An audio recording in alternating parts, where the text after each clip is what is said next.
একদা রাতের খানাপিনা শেষ করে শাহী মহলে ফেরাউন ঘুমিয়ে পড়েছে। চারদিকে নীরব নিস্তব্ধ হয়ে গেছে। গভীর রাতের অন্ধকার ছেয়ে গেছে চারদিক। হজরত আসিয়া রাদিয়াল্লাহু তাআলা আনহা এই সুবর্ণ সুযোগে অতি সাবধানে চলে গেলেন মহান আল্লাহ রব্বুল আলামিনের ইবাদত করার জন্য। অনেকক্ষণ যাবৎ তিনি একাগ্র চিত্তে মহান আল্লাহ রব্বুল আলামিনের ইবাদত করলেন। অতঃপর দুই হাত তুলে মহান প্রভুর দরবারে দোয়া করলেন, হে মহান দয়ালু আল্লাহ, ভূমণ্ডল ও নভমণ্ডলের সব কিছুই তোমার ইচ্ছায় পরিচালিত হচ্ছে। তোমার একচ্ছত্র অধিকারের মধ্যে কারোর কোনো কর্তৃত্ব নেই। হে দয়ালু রব্বুল আলামিন, আমার প্রাণের স্বামীকে তুমি হেদায়াত দান করো। তিনি অবুঝের মতো নিজেকে আল্লাহ বলে দাবি করছেন আর অহংকারের সাথে অবাধ্যদের উপর অত্যাচার চালিয়ে যাচ্ছেন। হে মাবুদ, তুমি তার মনকে সাফ করে দাও, তার মধ্যে বুঝ পয়দা করে দাও, তার ভুলকে ভেঙে দাও। হে রব্বুল আলামিন, আমার স্বামী নির্বোধ ও বোকা, তুমি তাকে এমন জ্ঞান দান করো যেন সেই জ্ঞানের বদৌলতে সে তার ভুল ত্রুটিগুলি উপলব্ধি করতে পারে। আমরা তোমারই সৃষ্টি, তুমি আমাদেরকে ক্ষমা করে দাও এবং আমাদের সকলকে তোমার প্রদর্শিত পথে চলার তৌফিক দাও। হে দয়াময়, মেহেরবানি করে আমার এই গভীর রাতের ফারিয়াদ তুমি কবুল করো। এভাবে হজরত আসিয়া রাদিয়াল্লাহু তাআলা আনহা গুনগুন করে নিজের জন্য, নিজের স্বামীর জন্য এবং দুনিয়ার সকল মানুষের কল্যাণের জন্য অনেকক্ষণ যাবৎ আল্লাহ রব্বুল আলামিনের দরবারে রোনাজারি সহকারে প্রার্থনা জানাচ্ছিলেন। কিন্তু হঠাৎ তার এই করুণ কান্নার আওয়াজ ফেরাউনের কানে চলে গেল আর তৎক্ষণাৎ সে জাগ্রত হয়ে উঠল এবং সে হজরত আসিয়া রাদিয়াল্লাহু তাআলা আনহা এর ফারিয়াদের কিছু কথা শুনে ফেলল। হজরত আসিয়া রাদিয়াল্লাহু তাআলা আনহা এর এরূপ ইবাদত বন্দেগী ও আল্লাহর কাছে ফারিয়াদ দেখে ফেরাউন ক্রোধান্বিত হয়ে উঠল এবং সে হজরত আসিয়াকে বলল, হে আসিয়া, তুমি সীমা অতিক্রম করেছ। তুমি হচ্ছ আমার স্ত্রী, আমার ঘরে বাস করো এবং খানাপিনাও খাও আমার, অথচ তুমি আমার ইবাদত না করে আমার ঘরে বসে অন্য কোন খোদার ইবাদত করছো? এটা বড়ই অসহনীয় ব্যাপার। আমি তোমাকে বারবার হুঁশিয়ার করেছি, কিন্তু তুমি আমার হুঁশিয়ারির কোনো মূল্যই দিচ্ছ না। এর কারণ কি আসিয়া? হজরত আসিয়া রাদিয়াল্লাহু তাআলা আনহা মিনতি করে বললেন, হে স্বামী আমার, আমি আপনার একজন দাসী। আমার কাজ আপনার সেবা করা, সদা সর্বদা আপনার মঙ্গল কামনা করা। আমি আপনার ইহলৌকিক ও পরলৌকিক সুখ শান্তি কামনা করি। আমি আপনার কোনো অমঙ্গল ও ধ্বংস কামনা করি না। ফেরাউন বলল, আমি তোমার ওই সব কথা শুনতে রাজি নয়। আমি তোমার কার্যকলাপে অত্যন্ত অসন্তুষ্ট। আমি আর সহ্য করব না। তুমি সাবধান হয়ে যাও।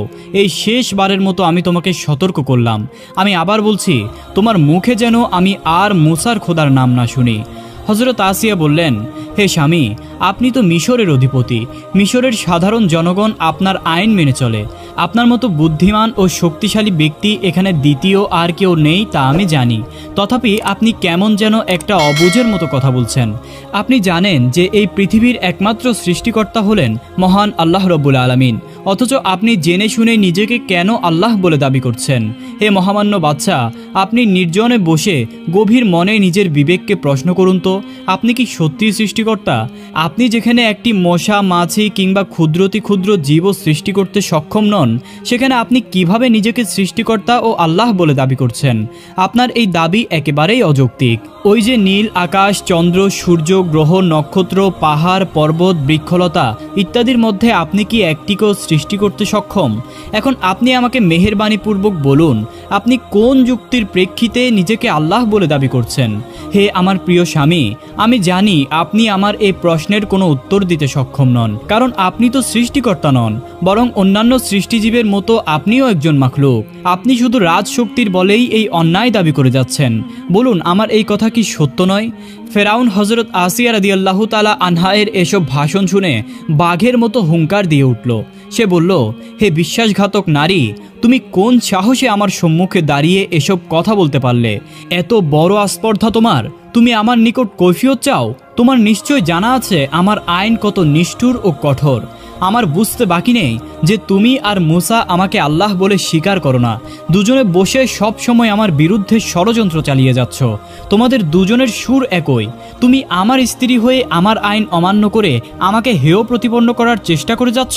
হে আসিয়া, তোমার পরিণাম অত্যন্ত ভয়াবহ হবে। তোমার কোনো নিস্তার নেই। তুমি শুনে রাখো, ষড়যন্ত্রকারীদের শাস্তি মৃত্যুদণ্ড। আমি এবার দেখে নেব। এ কথা বলে ফেরাউন সেদিনকারের মতো বের হয়ে চলে গেল। এর মাঝে একটি ঘটনা ঘটে গেল। হজরত মূসা আলাইহিসসালাম ফেরাউনের বাবুর্চি কাবুনকে হত্যা করে মাদায়েরের দিকে পালিয়ে গেলেন। ফেরাউন যখন তাকে অনেক খোঁজোখুঁজির পরেও তার কোনো অনুসন্ধান পেল না, তখন সে চিন্তিত হয়ে পড়ে।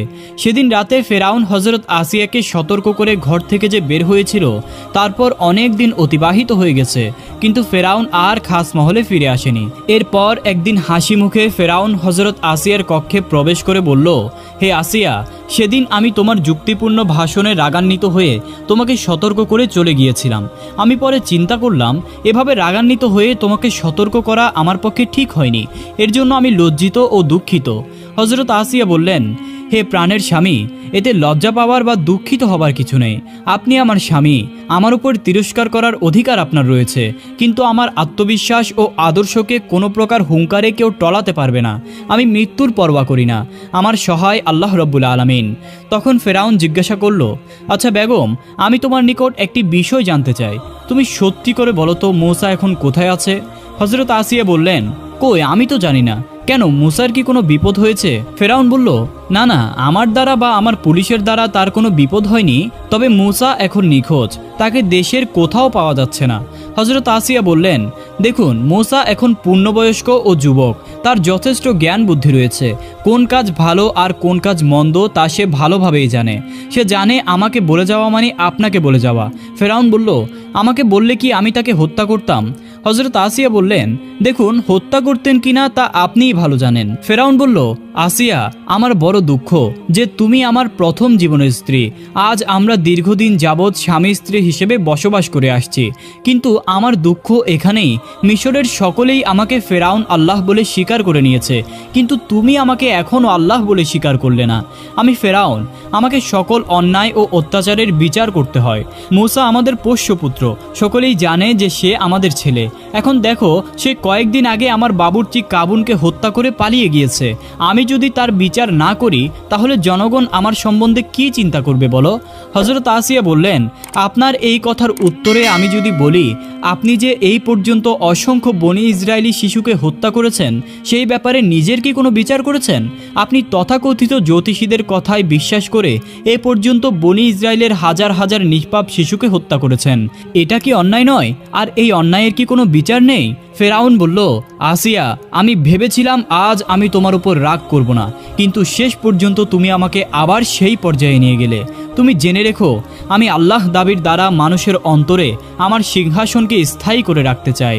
অতএব তোমার কাছে আমার শেষ কথা যে তুমি আমার স্ত্রী হয়ে যদি আমাকে আল্লাহ বলে স্বীকার না করো, তবে অতি সত্বর তুমি এর শাস্তি আস্বাদন করবে। হজরত আসিয়া বললেন, স্বামী, আমিও আপনাকে বিনীতভাবে বলছি, আমি বিশ্বাস করি সেই পরম দয়ালুদাতা নিরাকার সৃষ্টিকর্তা আল্লাহ রব্বুল আলামিনের উপর। আমি তারই ইবাদত করি, তিনিই আমার একমাত্র উপাস্য। অতএব আপনিও সেই মহান প্রভু আল্লাহ রব্বুল আলামিনের প্রতি ঈমান আনুন। আপনার প্রতি তো আমি কোনোদিনই ঈমান আনব না।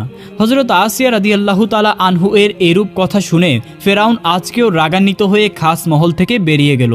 তখন হজরত আসিয়াকে শাস্তি দেবার মনস্থ করে ফেরাউন তার অন্তরঙ্গ বন্ধু হামানকে শাহী মহলে আহ্বান জানালো। যথাসময়ে শয়তানের দোসর হামান শাহী কক্ষে এসে উপস্থিত হলো। হামান বলল, জাহাপনা, কোনো দুর্ঘটনা ঘটেছে নাকি? ফেরাউন বলল, হামান, তুমি আমার বাল্য বন্ধু এবং প্রধানমন্ত্রী। এ পর্যন্ত মিশরে এসে আমি যা করেছি তা সব কিছুই আমি তোমার পরামর্শে করেছি, তাই না?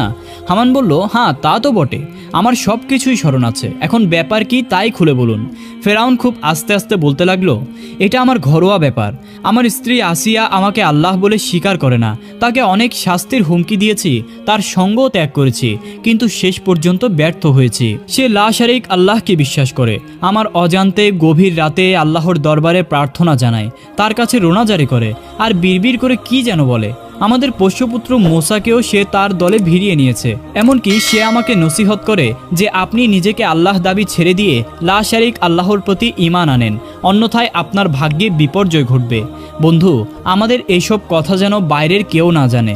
এখন বিদ্রোহী আসিয়ার ব্যাপারে কি করা যায়, এর সম্বন্ধে তোমার কাছ থেকে সুষ্ঠু একটি পরামর্শ চাই। এসব শুনে হামান বলল, আমার মতে বেগম সাহিবাকে বন্দি করুন। এতে জনমনে প্রশ্ন উঠলে আপনি বলবেন, আমি ফেরাউন, তোমাদের আল্লাহ। নীতির ব্যাপারে আপন পর কোনো কিছুই আমার কাছে বিবেচ্য বিষয় নয়। যে ব্যক্তি আমার নীতির বিরোধিতা করবে তাকে অবশ্যই শাস্তি ভোগ করতে হবে। হামানের কথা শুনে ফেরাউন বলল, তোমার কথাই ঠিক, এতে দুটি সুফল পাওয়া যাবে। একটা এই যে সকলেই মনে করবে আমি ন্যায় বিচারক, আর অপরটি হলো কারাগারের অসহনীয় কষ্টের মধ্যে থেকে আসিয়ার ইমানেও ফাটল ধরবে, অতপর সে আমাকে আল্লাহ বলে স্বীকার করতে বাধ্য হবে। দেখি এবার আসিয়া যায় কোথায়। পরের দিন ফেরাউনের বিশেষ নির্দেশে হজরত আসিয়া ও তার সন্তান সন্ততিদেরকে কারাগারে আটক করা হলো।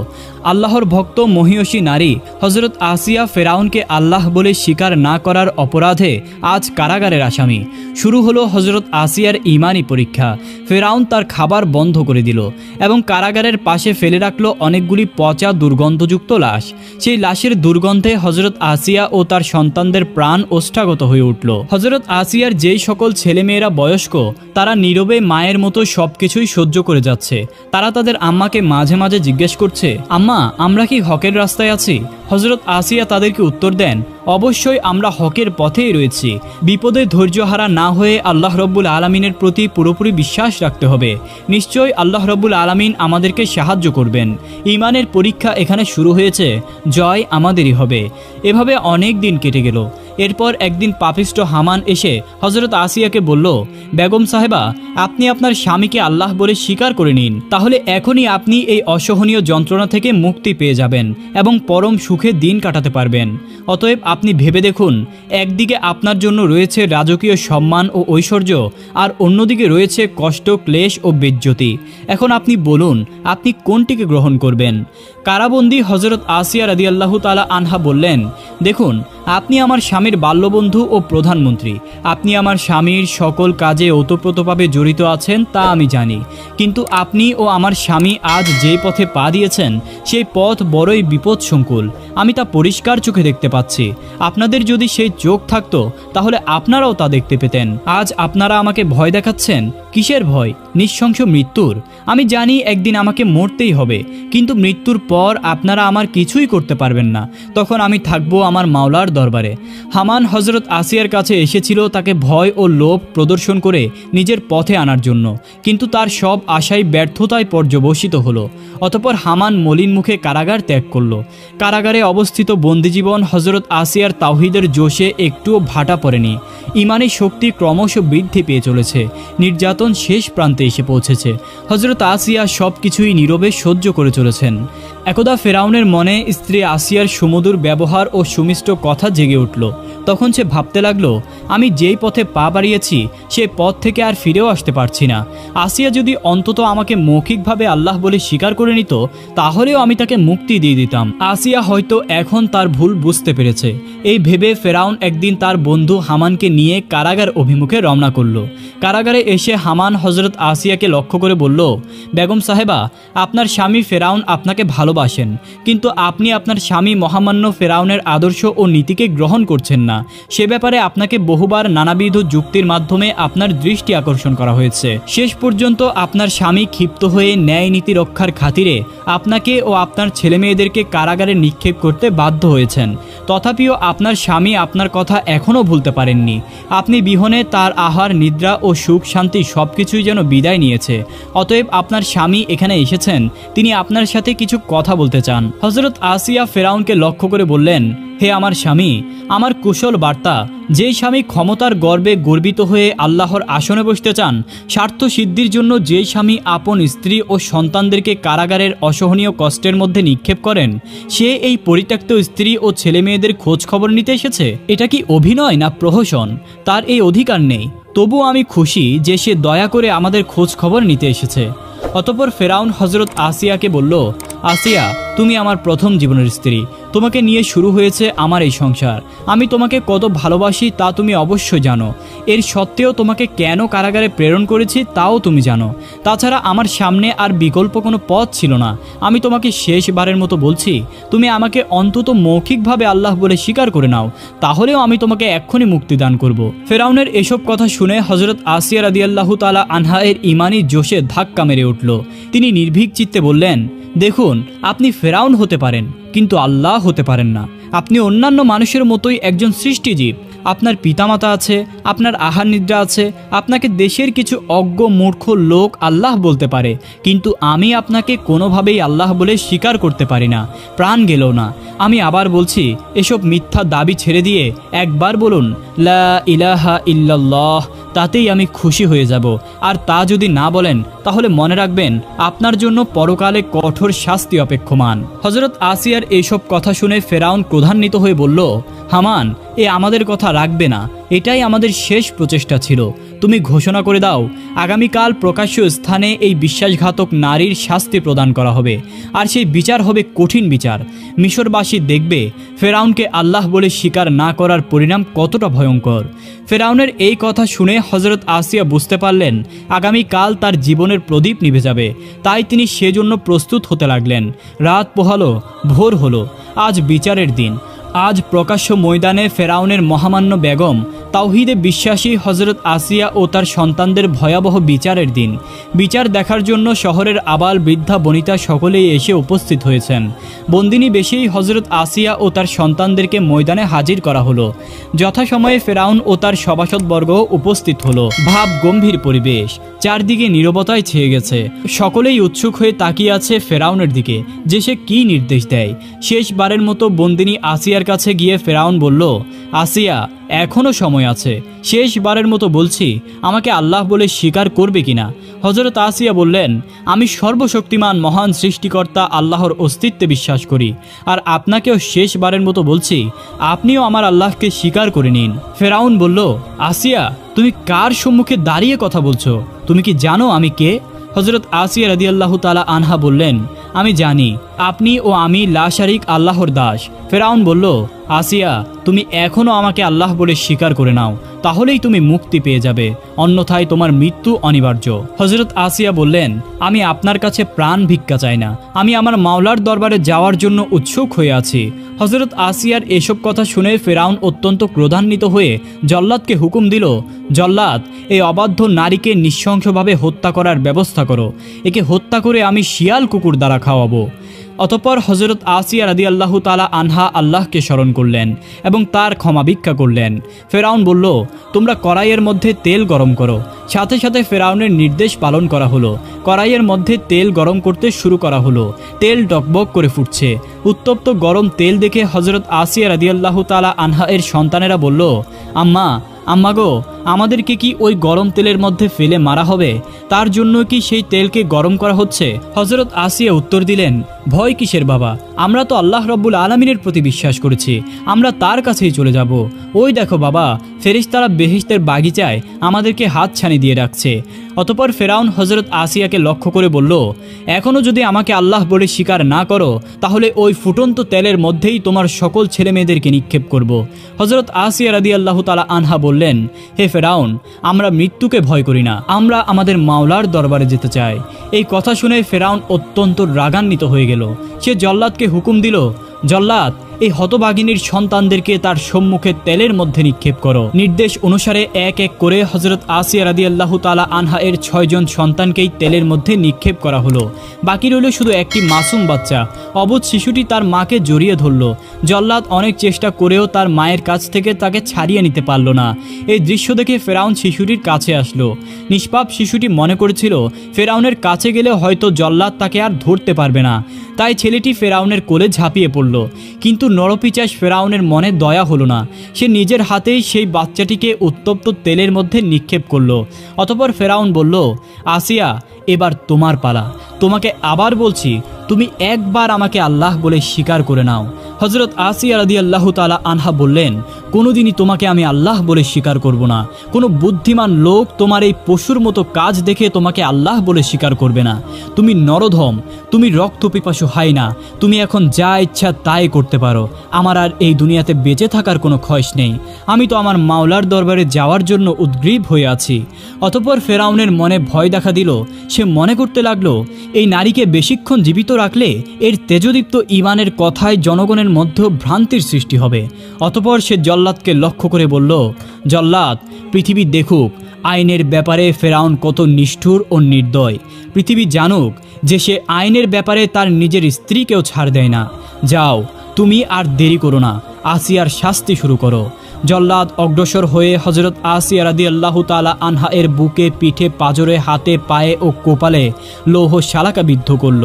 হজরত আসিয়া রাদিয়াল্লাহু তাআলা আনহা এরূপ কঠিন শাস্তির মধ্যে থেকেও শুধু এতটুকুই বললেন, হে আমার দয়াময় প্রভু, তুমি আমাকে ফেরাউনের পাপপুরী থেকে উদ্ধার করে তোমার কাছে আমাকে একটি ঘর বানিয়ে দিও। এমত অবস্থায় ফেরাউন হজরত আসিয়াকে বলল, বলো দেখি, এখন আমি বড় নাকি তোমার আল্লাহ বড়? হজরত আসিয়া রাদিয়াল্লাহু তাআলা আনহা নির্ভীক চিত্তে উত্তর দিলেন, আমার আল্লাহ তাআলাই সর্বশ্রেষ্ঠ মহান, তিনি ছাড়া পৃথিবীর আর কোনো দ্বিতীয় মালিক নেই। ফেরাউনের এবার শেষ নির্দেশ। সে জল্লাদকে নির্দেশ দিল, জল্লাদ, এই বিদ্রোহী নারীকে তুমি উত্তপ্ত তেলের মধ্যে নিক্ষেপ করো। সাথে সাথে ফেরাউনের নির্দেশ পালন করা হলো। হজরত আসিয়া রাদিয়াল্লাহু তাআলা আনহাকে উত্তপ্ত তেলের মধ্যে নিক্ষেপ করা হলো, আর সাথে সাথে তার প্রাণবায়ু বিদায় হয়ে তিনি আল্লাহ রব্বুল আলামিনের মেহমান হয়ে গেলেন।